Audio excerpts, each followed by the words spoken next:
Morning, everybody. Everybody's well. Happy Friday. Oh man.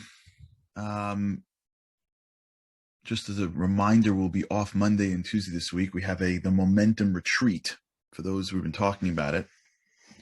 So I will see you on Wednesday with God's help. We've been talking about this concept of the wall, the energy that we have to get through the wall, and the choices we make once we're at the wall. Yesterday, I was telling you, for those who saw the show, if not, you got to check it out. Go to shabbatshow.com. I interviewed a woman named Orna Klein. She's a Mossad agent. Fascinating woman, really phenomenal. And in the show, we only got a couple minutes of her. But if you go to the website, I hope that they've already put up the full interview with her. She explained to me like the behind the scenes of being a Mossad agent. You know, we think the Mossad, I think I interviewed two Mossad agents yesterday for the show. One, a commando. The show was, God bless Yaakov Ginniger and Yossi Friedman and the whole team. We had one of the top commanders in the Entebbe raid, one of the Mossad agents who was like the world's expert on the Eichmann capture, and this lady, Orna, who was very involved in the 1981 Iraqi nuclear reactor bombing. Both of them, the two Mossad agents, as soon as I got on, said, tell me something about the Mossad. It's not what the first answer. It's not what you think. It's not what you think. Like the whole James Bond jumping out of the airplane, while he's shooting the enemy, as he lands on the motorcycle, as he drives, that whole thing. It's not actually. That's not how we roll. We're Jews. That's not our superpower. And they each began to explain what, are the ways in which it really works. And if you listen closely, and we could talk about that, I guess, from another show, but it's fascinating. There's one thing that she said that was so interesting about what it's like to be in the Mossad, which is, they would send her to countries for weeks at end to collect information on people, on threats. And she would every day, do her thing. She'd be a tourist, and she would at night have to go and find these places and collect information, whatever she was doing. But during the day, she had to act like a tourist, but she had to disappear. She couldn't be around. It's amazing. And she explained how to do that. How do you disappear in plain sight? The clothes you wear, how you engage people, where you put your eyes. She said to me, fascinating, she said, in one case, in Switzerland apparently is like a police state. I didn't know this. But if you cross the street, you get a ticket. And I think that's officially a rule in other places too, but they actually enforce it. So there was a Mossad agent that was in Switzerland that got arrested because he crossed the street not on red. You understand? He's like an Israeli. He's like, I gotta wait for the red. Are you out of your mind? It's, I don't know, crossing the middle. A guy on his balcony saw him and called the cops. The cops were down the block. They arrested him. The whole thing got blown for crossing the street. Yeah, same you have to disappear. And one of the things that I asked her was what are some of the traits? And she said, people think that in order to be in the Mossad, you have to not be afraid. It's not true. I was always afraid. Fear is part of what you have to help you be better. Fear is a normal reaction to circumstances that you can use for your advantage to accomplish your goals. You're always scared. You get used to that tension. And then she said, I don't know if it was her or somebody else, but one of them said, I think it was the other one. I think it was Avner, who said, you get used to tension so much that when you don't have it, you miss it. And I asked him this question because he said to me, almost backhandedly, yeah, when I was 19, they dropped me into a small town north of Beirut for a month. And I'm like, they did what? And he said, that was the best month of my life. I'm like, what'd you say? That was what? Getting dropped alone into enemy territory is the best month. What? How do you have fun? That doesn't sound like very fun to me. And what he was getting at was, you get into this way, you start to appreciate what tension is. You start to appreciate these things. When you don't reject them, you use them, you start to realize that they're powerful emotions. We spoke about this like a month ago, the use of emotions.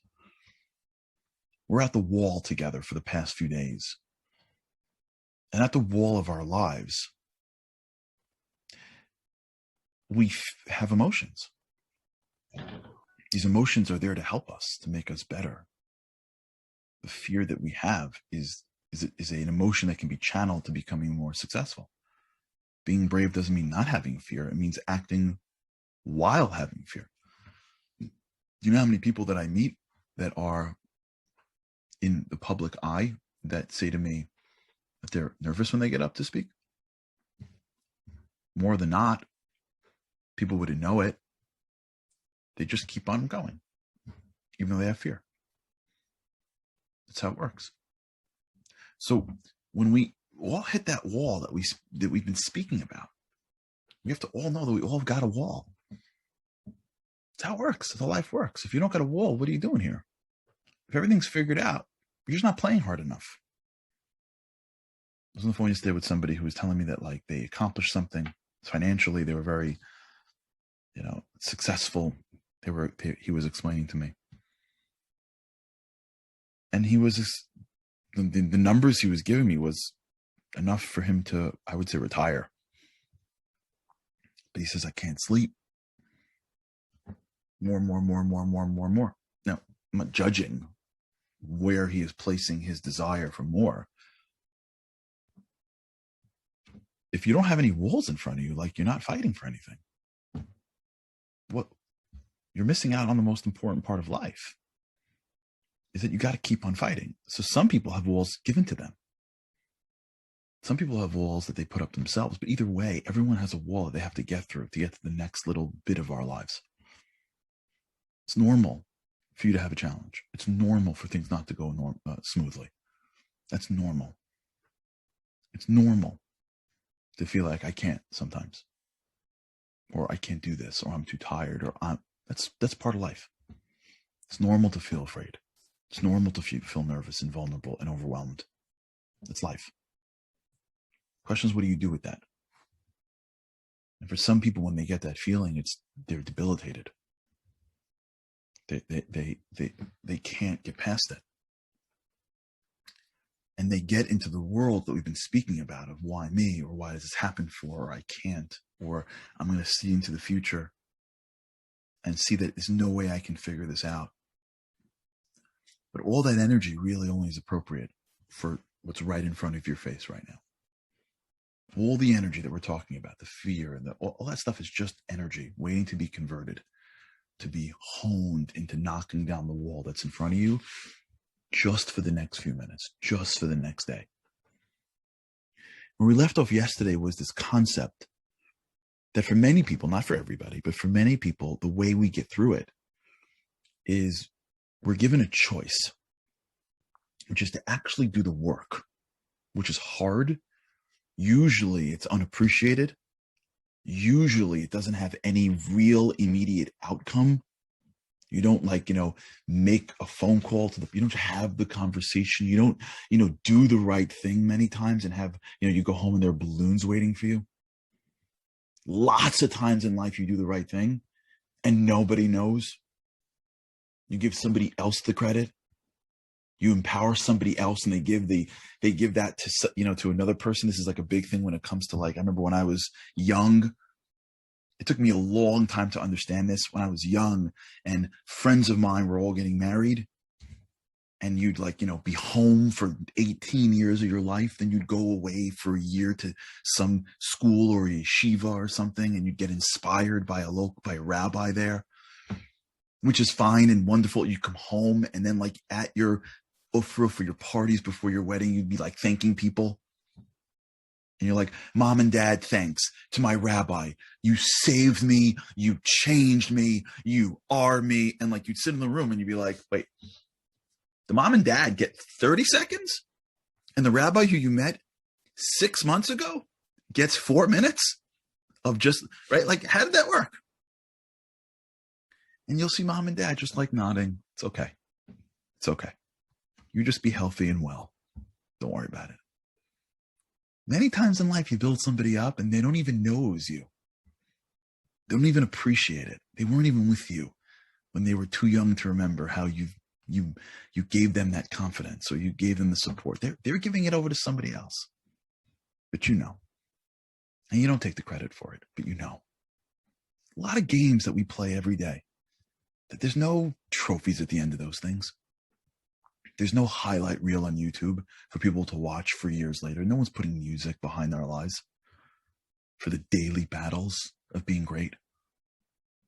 The daily stuff you go through to make sure that your career, that you're providing value for your clients or your patients at the next level. Nobody knows that. Nobody really knows how hard you work or how much you care. So when you hit that wall and you have a choice, many times the choice is to not go after it, but to live through something else, or live vicariously through something else. Now, the stuff that we know about is when you have that wall, and as opposed to going through it, you numb yourself. That stuff we know about. We're more, and it's new, but we're becoming more and more aware of addiction and people that are numbing themselves to challenges. And by the way, it's check. That whole thing. Is check clear? Yes.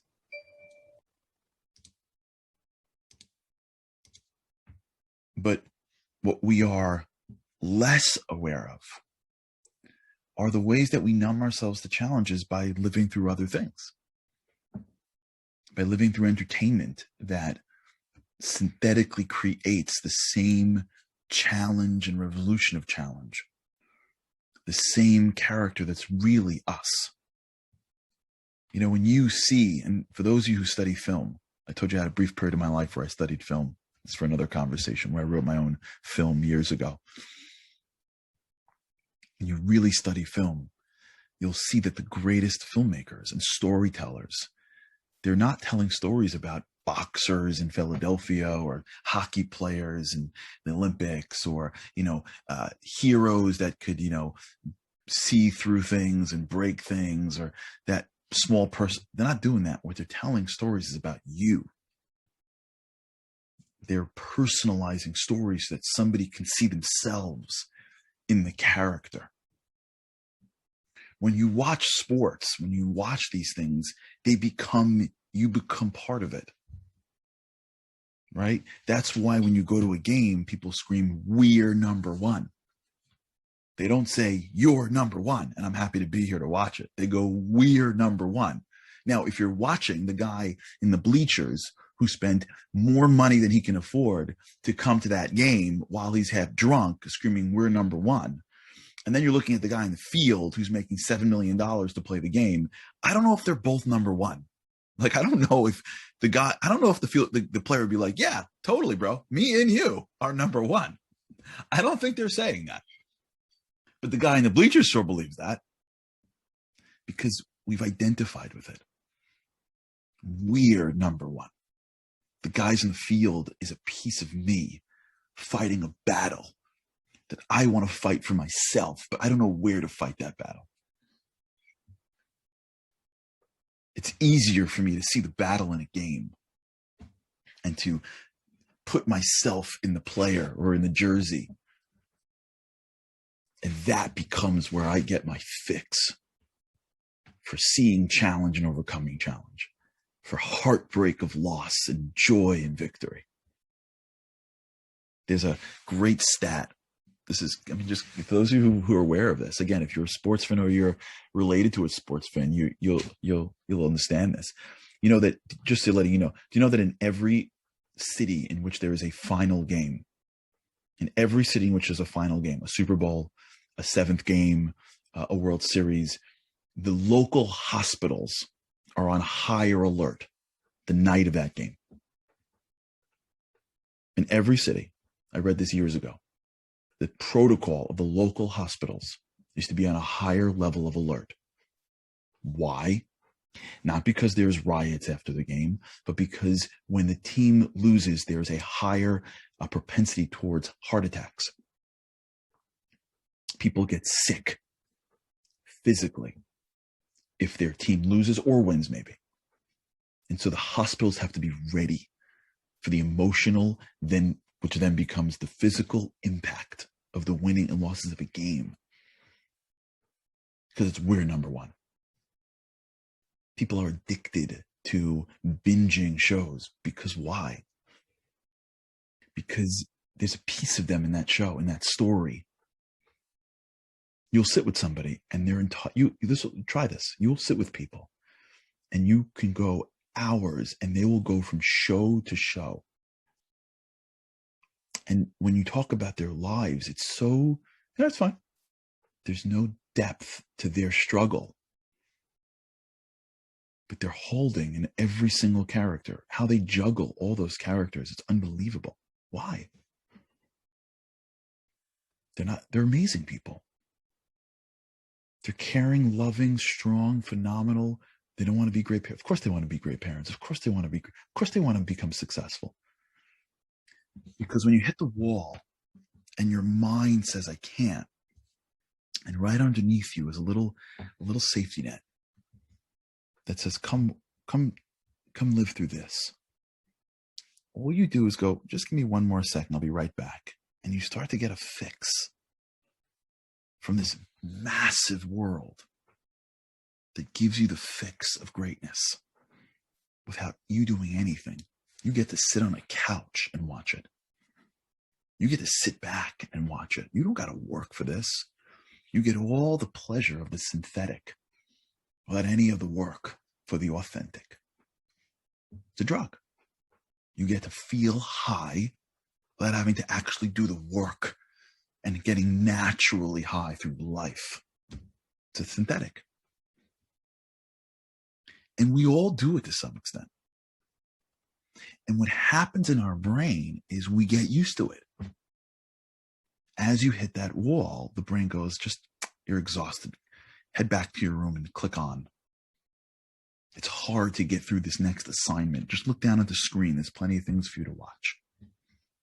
It's hard for you to go through your day. It's 5 o'clock. I mean, it's 5 o'clock. Just watch this on the way home. I'm not doing anything.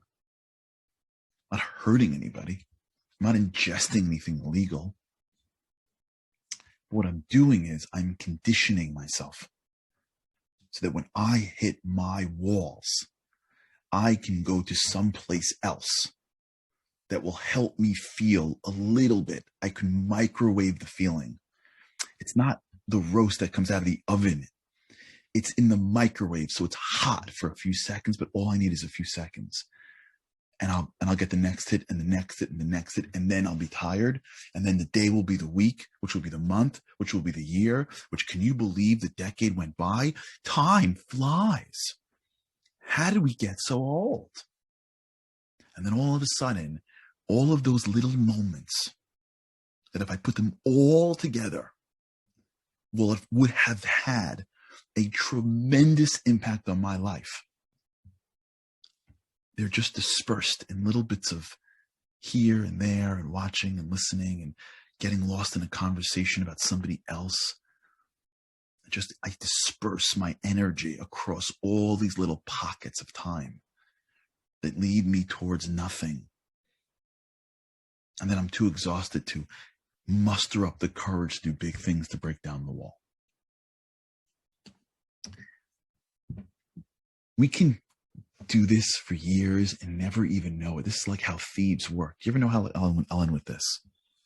And then I'll see you guys on Wednesday with God's help. Do you ever know how thieves work, how online thieves work? Right? How do online thieves work? They steal your information. Then they charge 45 cents on your credit card at 1 a.m. They want to see if you're paying attention. And they do it for $1. They want to track if you actually know what you're spending on. And they suck and they suck and they suck a little bit here, a little bit there, a little bit here, a little bit there. If you got on the credit card and you get those things, but if you're not paying attention to your own expenses, pay attention to $1, 45 cents, 25 cents here. And all of a sudden, one day, you're sucked out and they go for the kill. That's how the world works. You have a soul, which means you have unlimited energy. You've got challenges, which is the path to your greatness. But your brain or your evil inclination, depending on where you're holding in spiritual education, your brain doesn't want you to do this. You know what they do? They suck it. They suck it.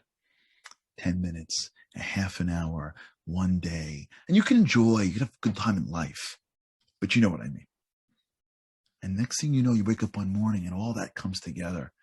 And you just feel like you can't. And all along the way you could have. And that's our goal. Is to realize that we can. And to realize that every emotion we have is for our benefit, to be used to just get a little bit better today. And to not allow ourselves to be satisfied with the synthetic cheap hits that the market gives us because they want us to give our eyeballs to them. To stay focused on our dreams. To stay focused on our vision. To stay focused on real things. And be willing to do the small things along the way to get it done. All right. If we can get shows in there early next week, we will. We'll let you know. So hopefully maybe we can even get a show in. That'd be amazing. So, we'll let you know. But if not, look forward to seeing you on Wednesday. Have an incredible weekend. Shabbat Shalom. And let's be greater today. Let's at least see the synthetic hits. So that even if we're doing them, we know what they are. All right. Have a great weekend. Looking forward to seeing you next week.